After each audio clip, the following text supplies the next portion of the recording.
Estudo da Palavra. Nós estamos realizando uma série que trata sobre o sábado. Um estudo apologético sobre esse tema tão polêmico hoje no meio cristão. Muita gente sincera entende de um jeito e outras pessoas sinceras entendem de outro jeito. Algumas acham que todos os dias devem ser observados. Muitas pessoas sinceras pensam assim. Outros entendem que o domingo é o dia que deve ser observado como o dia de descanso e de adoração a Deus. E outros entendem que é o sábado. E nós estamos tratando do assunto acerca do sábado, porque é um assunto polêmico. E nós começamos na semana passada, praticamente, não é na semana passada, este estudo, e nós vimos que o sábado foi instituído lá na criação. Não vou poder aqui recapitular tudo, porque eu tenho que avançar. Mas vimos que o sábado foi instituído lá na criação, porque Jesus, que é Deus, participou com Deus na criação, quando diz ali, façamos o homem à nossa imagem, e uma vez que isso aconteceu, o próprio Jesus descansou com o Pai, abençoando, santificando e descansando no sétimo dia. E ali, lá em Êxodo capítulo 20, dos versículos 8 a 11, falando do quarto mandamento dos 10 mandamentos, falando acerca do sábado, Deus, ele coloca ali, lembra-se do dia do sábado para o santificar, e no final ele diz, porque em 6 dias fez o Senhor os céus, a terra e o mar e tudo que neles há. Ou seja, Deus, ele repete algo que ele fez lá na criação, mostrando também que de fato isso não foi dado apenas para o judeu. E aí Jesus dizendo, lá no Novo Testamento, que o sábado foi estabelecido, notem a expressão, estabelecido, para o homem, ou seja, o gênero humano. Se o sábado fosse de fato dado para o judeu apenas, Deus não diria, ao terminar o mandamento do sábado, a sua narrativa acerca do sábado, porque em 6 dias fez o Senhor os céus, a terra e o mar, ou seja, repetindo algo que foi colocado na criação antes de haver algum judeu. Ele falaria outra coisa, falaria, porque eu livrei vocês das mãos dos egípcios, e de fato ele começa dizendo assim, mas no mandamento do sábado em si ele não diz nada acerca disso, ele não coloca nada acerca de ter livrado o povo de Israel das mãos dos egípcios, no contexto do sábado, não é? Ele de fato fez isso, de fato ele diz isso na Bíblia, mas quando ele vai citando ali os mandamentos, inclusive o sábado, ele não fala nada, porque eu tirei vocês lá da casa da servidão, ou da casa dos egípcios, ou da escravidão que vocês viviam ali. Não, porque em 6 dias fez o Senhor os céus, a terra, o mar e tudo que neles há. Mas enfim, nós precisamos entender mais coisas acerca deste assunto, para que nós possamos entender mais acerca do assunto sobre o sábado. E eu vou mencionar algumas coisas aqui, eu vou colocar um contexto histórico, porque como você sabe, inclusive você que é professor de teologia, você que é formado em grego, em hebraico, sabe, você que é muito conhecedor, ou você leigo que gosta de estudar, que gosta de pesquisar, você sabe que quando nós estudamos a Bíblia, nós devemos estudá-la através de uma exegese. Tem a questão da exegese, tem a questão da hermenêutica, não é? Nós temos que analisar o contexto histórico, de quando foi escrito tal coisa, por que aquilo foi escrito, como que era aquele tempo, para que povo que foi escrito aquilo, você sabe do que eu estou falando. Então nós devemos ter humildade de reconhecer isso. E talvez o que eu vou mencionar agora vai surpreender muitas pessoas. Esse contexto histórico eu vou colocar antes de nós avançarmos no nosso estudo. Eu quero falar sobre as tradições acerca do sábado. Olha só, preste bem atenção no que eu vou ler aqui para você agora.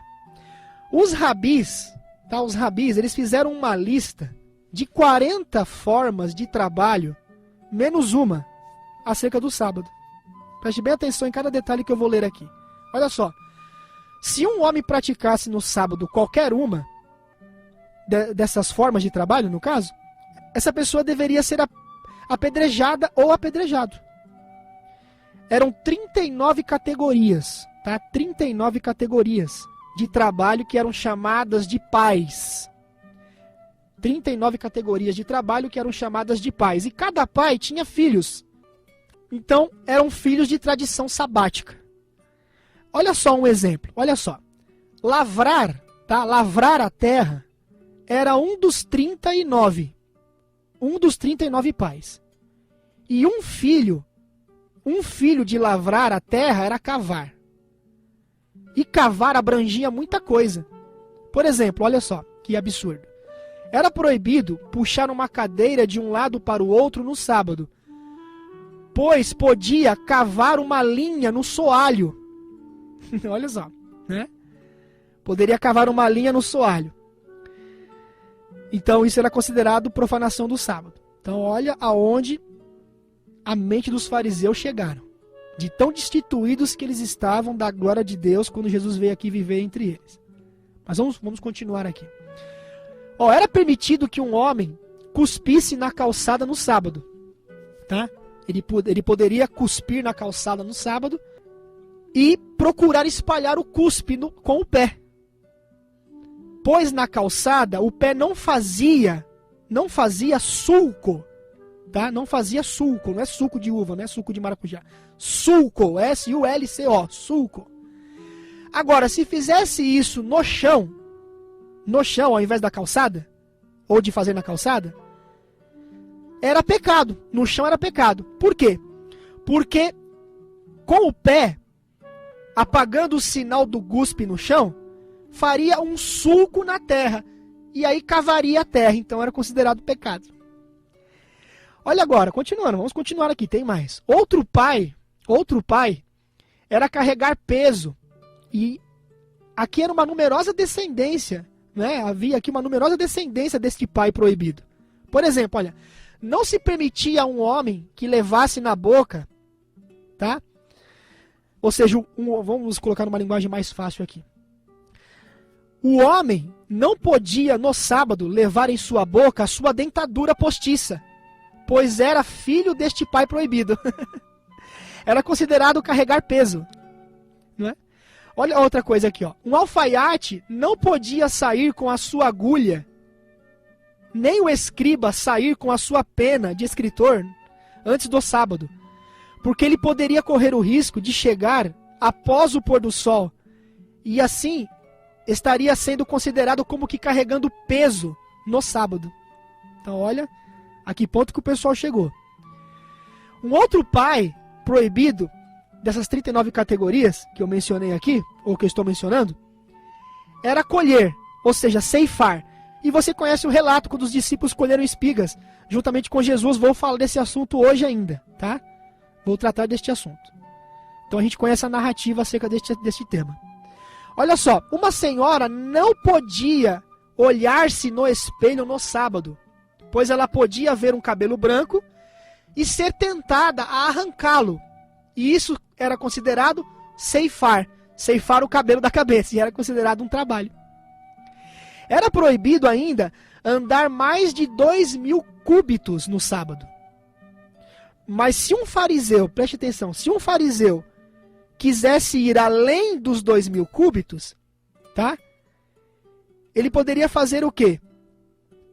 Ele poderia na sexta-feira pôr a sua comida naquele ponto, e chegando ao fim dos 2.000 cúbitos, ele poderia dizer: ah, estou em casa, quando ele achasse a comida. Tá aí mais uma. Mas continua, não para aqui não. Não se podia comer um ovo, por exemplo, que uma galinha pusesse no sábado.